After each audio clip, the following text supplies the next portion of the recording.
Sympa de vous revoir. Ouais, donc un texte d'amour, amour et comique un peu, un truc...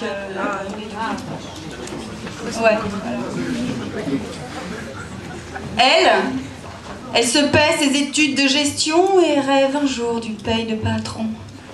Elle a aussi lu sur Monster qu'elle gagnerait 2 mois avec un master sur les 6 de recherche du premier emploi. Pour tenir jusqu'ici avec sa vie d'économe et de boursière pour tout pécule, elle est prête à travailler, sauf comme caissière. C'est un bon calcul. On lui a parlé d'un 20h en télémarketing, à condition de se faire appeler Christine. Et elle s'entend dire comme motif que c'est pas eux, mais le client qui est fautif. L'essentiel est sans rire faire de son mieux pour les servir.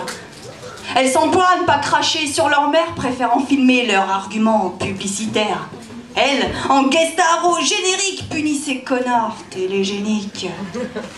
L'autre, elle s'éclate au séminaire d'intégration offert pour le bien de tous par la maison. Elle est d'accord pour fédérer avec le staff autour d'un joint. Ça aide, entre 2 tafs, à apprécier ses conférences pour rien. Mais pour l'heure, il faut mesurer ses performances par un saut en parachute, de quoi valoriser ses compétences ou d'en faire une mauvaise chute. Car ça tombe bien, comme autre défi, elle aurait des questions sur les golden stock options et profits.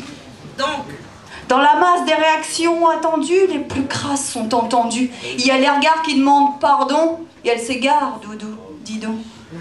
De quoi décomplexer ses supérieurs les plus vexés qui, sans rancœur, luxe ses seins, ses fesses à la drôlesse. Mais on va pas gâcher la journée, hein, la fête n'est pas terminée.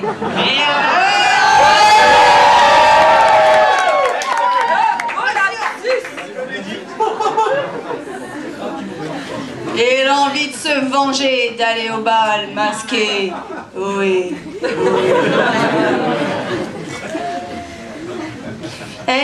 Elle cherche sa voix et rêve d'une jolie voix. Sourde aux insultes pour avoir oublié un salut en passant, elle n'entend que le bon son et les sirènes de l'argent, qui lui rappellent trouver un taf ou de faire un tube, tout en s'évitant qu'on l'entube. Car en plus d'une belle carrière, elle veut bénéficier de l'égalité des salaires. Après quelques entretiens assassins plus tard et la réplique consolatrice, elle recommande de profiter du pouvoir d'entre ses cuisses. De quoi lui donner la fibre commerciale et de se sentir ivre de ce don du ciel.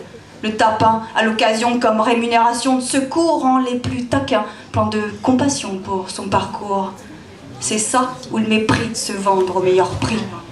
Et les messieurs dames prient les cieux pour son âme, assurés de s'y connaître en solution respectable. Mais ce n'est ni drôle ni un drame d'être baisable. Aux chialeuses et aux brailleurs, elle promet même finir chanteuse ou chez les hardeurs. Amour.